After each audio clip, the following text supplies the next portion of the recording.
Guys, ito na. Nagluto na ko ng... Yan, niluto ko. Nagluto ako ng... Unahin mo na yung sibuyas. This one. Ay! Ito mo. Sibuyas.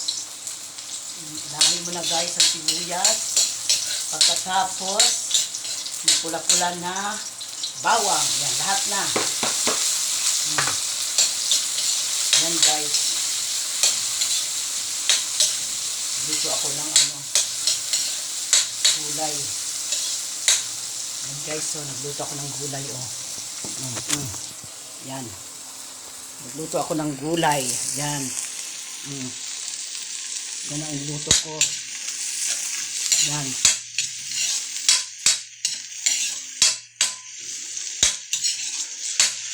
Kasi pampasarap daw. Mamaya guys, ipakita ko yung paano pa ng